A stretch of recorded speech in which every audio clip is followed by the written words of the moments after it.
तो आज हम लोग एक ऐसी एनबीएफसी के बारे में बात करने वाले हैं जो कि बहुत ही कम सैलरी पर आप लोगों को लोन प्रोवाइड कर रही है। और हाँ, ये मार्केट के अंदर एक ऐसी एनबीएफसी है जो कि आपको बहुत ही कम सैलरी पर लोन दे रही है। अब उसका नाम है वी राइस। तो वी राइस एक ऐसी कंपनी है जो कि आपको बहुत ही कम सैलरी पर लोन प्रोवाइड कर रही है। आप लोगों ने शायद कहीं ना कहीं इसका नाम जरूर सुना होगा, तभी आपने इस वीडियो पर क्लिक किया है। अगर आपने नाम नहीं सुना होता तो शायद आप इस वीडियो पर क्लिक ना ही करते। तो इस वाली वीडियो के अंदर हम लोग ये भी जानेंगे कि वी राइस की पॉलिसी क्या है, और जब आप इसमें लोन अप्लाई करते हो तो कौन कौन से डॉक्यूमेंट रिक्वायर हैं, और आप इसका डीएसए एजेंट कैसे बन सकते हो। तो ये सारी चीज़ें हम आज की इस वीडियो में कवर करने वाले हैं। तो इस वीडियो को पूरा देखना, आपको वी राइस के बारे में पूरी नॉलेज मिल जाएगी कि इसकी पॉलिसी क्या है। और जब भी आप किसी लोन कंपनी में अप्लाई करते हो या फिर उसका डीएसए कोड लेते हो, तो आपको सबसे पहले ये पता होना चाहिए कि आखिर वो कंपनी काम कैसे करती है, उसकी पॉलिसी क्या है। अगर आपको ये चीज़ नहीं पता होगी, आपको बेसिक चीज़ नहीं पता होगी, तो आप इसका डीएसए कोड कैसे ही लोगे। और इस वीडियो को देखने के बाद आपकी फिर भी कुछ क्वेरी रह जाती है, तो आप मुझे इस नंबर पर व्हाट्सअप कर सकते हो जो कि आपको नीचे दिख रहा हो। तो अगर हमें वी राइस के अंदर लोन के लिए अप्लाई करना, तो सबसे पहले हमें इसकी पॉलिसी के बारे में जानना होगा कि वी राइस की आखिर पॉलिसी क्या है। तो यहाँ पर सबसे पहले हम बात करते हैं कि वी राइस के फीचर क्या क्या है। सबसे पहला है कि यहाँ पर फुल्ली डिजिटल प्रोसेस है, यानी कि जो भी आप काम करोगे सारा ऑनलाइन रहेगा। और इसमें जो लोन अमाउंट है, यानी कि जो आपको लोन अमाउंट दिया जा रहा है, इसमें वो 30,000 से लेके 5 लाख तक का लोन आपको दिया जा रहा है। और इसकी जो टेन्योर की हम बात करें तो 12 महीने से लेके 36 महीने तक का इसमें आपको टेन्योर मिल जाता है। और आरओआई की बात करें यानी कि रेट ऑफ इंटरेस्ट की बात करें तो 15% से 22% तक आप लोग को मिलता है। और प्रोसेसिंग फीस इसमें 1 से लेके 3% तक की इसमें रहती है। तो ये सारे इसके फीचर्स हैं। अब बात करते हैं एलिजिबिलिटी क्राइटेरिया क्या है इसका, जो कि सबसे मेन है। सबसे पहला है इसमें जो मिनिमम नेट सैलरी, यानी कस्टमर की जो नेट सैलरी होनी चाहिए वो 12,000 होनी चाहिए। Must be credit in bank account, यानी कि बैंक अकाउंट में क्रेडिट होनी चाहिए।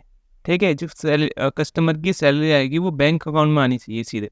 और यहाँ पर आपको एक बात और ध्यान में रखनी है कि जो आप 12 मंथ का स्टेटमेंट दोगे, उस स्टेटमेंट के अंदर 9 मंथ की सैलरी क्रेडिट होनी चाहिए। ठीक है, यानी कि जो आप 12 मंथ की स्टेटमेंट दोगे उसमें लास्ट के 9 मंथ की सैलरी क्रेडिट होनी चाहिए उस स्टेटमेंट के अंदर। अब वैसे तो किसी और एनबीएफसी या फिर बैंक के अंदर मैक्सिमम सैलरी नहीं होती है, लेकिन वी राइस के अंदर मैक्सिमम सैलरी है, जो कि है 50,000। यानी कि जिसकी सैलरी 50,000 से ऊपर है वो इसके अंदर अप्लाई नहीं कर सकता।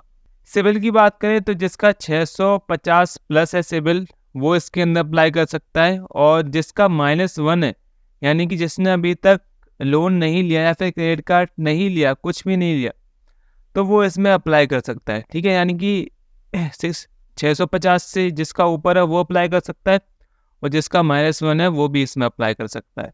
एम्प्लॉयमेंट टाइप की बात करें तो ये सैलरीड और सेल्फ एम्प्लॉयड दोनों को ही लोन देते हैं। सैलरीड की हम बात कर रहे हैं यहाँ पर, सेल्फ एम्प्लॉयड को भी ये अनसिक्योर्ड बिजनेस लोन देते हैं, लेकिन उसकी वो अलग प्रोडक्ट है, उसकी हमें भी बात नहीं कर रहे हैं यहाँ पर।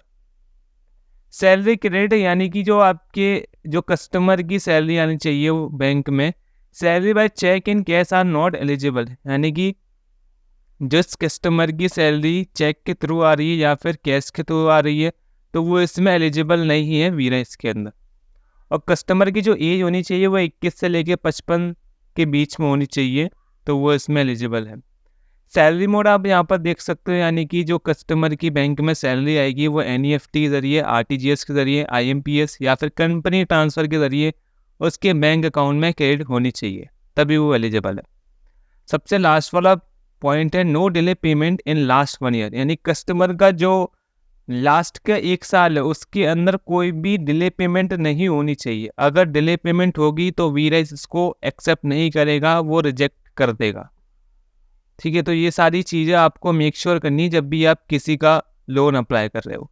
ठीक है, अब बात कर लेते हैं इसकी डॉक्यूमेंट की। तो देखो, डॉक्यूमेंट में सबसे पहला है पैन कार्ड और आधार कार्ड।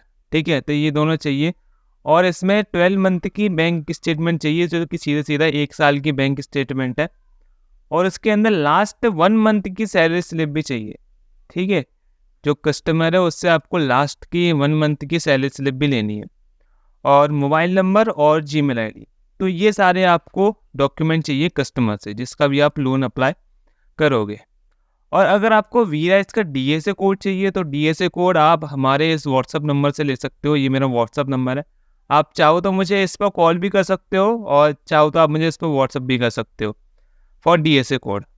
ठीक है, तो आप इस नंबर पर व्हाट्सअप कर कर मुझसे DSA कोड ले सकते हो वीराइज का, अगर आपको किसी का लोन अप्लाई करना है या फिर आपको खुद का लोन अप्लाई करना है तो आप मुझे इस नंबर पर व्हाट्सअप कर सकते हो। तो आई होप आपको ये वीराइज की सारी पॉलिसी समझ में आ गई होगी। तो जल्दी से मिलते हैं ऐसी नेक्स्ट वीडियो में, तक के लिए जय हिंद।